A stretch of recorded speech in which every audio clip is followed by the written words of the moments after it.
ಗಳು ಇವೆಲ್ಲ ಅನಾವರಣಗೊಳಿಸುವಂಥ ಕೆಲಸ ಇವರು ಮಾಡೋದನ್ನು ನೋಡಿದಾಗ ಇವರಿಗೆ ಒಂದಿಷ್ಟು ಪ್ರಾಚೀನತೆ ಮೇಲೆ ಕಾಡಿನ ಜೊತೆಗೆ ಅಲ್ಲಿಯ ಒಂದು ಜೀವ ಸಂಕುಲಗಳ ಬಗ್ಗೆ ಎಷ್ಟು ಪ್ರೀತಿಯಪ್ಪ ಇವ್ರಿಗೆ ಅನ್ನುವಂಥ ಮಾತು.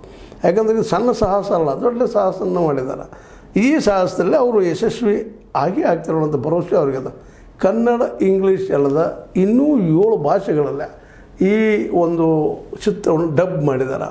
ಹೀಗಾಗಿ ಇದರಲ್ಲಿ ಸಾಹಸಗಳ ಜೊತೆಗೆ ಅಂದಿನ ವಾಸ್ತವಿಕತೆಗಳು, ಸಾಮಾಜಿಕ ಸ್ಥಿತಿಗಳ ಜೊತೆಗೆ ಅಂದಿನ ಜನರ ಬದುಕು, ಅನೇಕ ವಿಷಯಗಳನ್ನು ಹೇಳುವಂಥದ್ದು. ಜೊತೆಗೆ ಆ ದೈವದ ಬಗ್ಗೆ ನಂಬುಗೆ ಇವರಿಗೆ.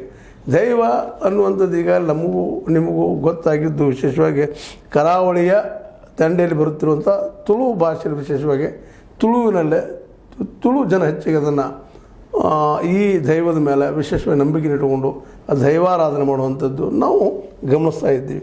ಈ ದೈವಾರಾಧನೆ ವಿಶೇಷವಾಗಿ ಈ ಕರಾವಳಿಯಲ್ಲಿ ಅಥವಾ ನಮ್ಮ ಮಲೆನಾಡಿನಲ್ಲಿ ಹೆಚ್ಚಿಗೆ ಕಂಡು ಬರುವ ಕಾರಣ ಅಲ್ಲಿ ಏಕಾಂಗಿಯಾಗಿ ಜನ ಹೆಚ್ಚಿಗೆ ಬದುಕುವಂಥದ್ದು. ಯಾಕೆಂದರೆ ಕಾಡಿನಲ್ಲಿ ಮನುಷ್ಯ ಏಕಾಂಗಿ ಆದಾಗ ಸಹಜವಾಗಿ ಕಲ್ಪನಾ ಕುದುರೆಗಳನ್ನು, ಕಲ್ಪನಾ ಒಂದು ನೆಲೆಗಟ್ಟಿನಲ್ಲಿ ತಮ್ಮನ್ನು ತಾವು ತೊಡಗಿಸ್ಕೊಳ್ಳೋ ಜೊತೆಗೆ ಅನೇಕ ಭಾವನಾತ್ಮಕ ಕಥೆಗಳನ್ನು ಹುಟ್ಟಾಕೊಳ್ಳೋದು, ಆ ಕಥೆಗಳಲ್ಲಿ ತಮ್ಮನ್ನು ತಾವು ಮರೆತು ಹೋಗುವಂಥ ಘಟನೆಗಳು ಸಾಕಷ್ಟು ನಡೀತಾ ಇರ್ತವೆ. ಹೀಗಾಗಿ ಕಾಂತಾರ ಸಹಿತ ಒಂದು ಅದ್ಭುತ ಕಲ್ಪನೆಗಳ ಒಂದು ಚಿತ್ತಾರ. ಆದರೆ 2 ಮಾತಿಲ್ಲ. ಅಲ್ಲಿ ಗುಡಿಗಳಾಗಿರ್ಬೋದು, ಅಲ್ಲಿ ಮನೆಗಳಾಗಿರ್ಬೋದು, ಅಲ್ಲಿ ದೃಶ್ಯಗಳಾಗಿರ್ಬೋದು, ಸಮುದ್ರ ದಂಡೆಯ ದೃಶ್ಯಾವಳಿಗಳಾಗಿರ್ಬೋದು, ಎಲ್ಲನೂ 1, 2 ಅವುಗಳನ್ನೆಲ್ಲ ನೋಡಿದಾಗ ಅದರಲ್ಲೂ ಈಗಾಗಲೇ ಟ್ರೇಲರ್ ಬಿಟ್ಟಿದ್ದನ್ನು ಗಮನಿಸಿದಾಗಂತೂ ಅದ್ರ ಬಗ್ಗೆ ಇನ್ನಷ್ಟು ಹೆಚ್ಚು ಕುತೂಹಲ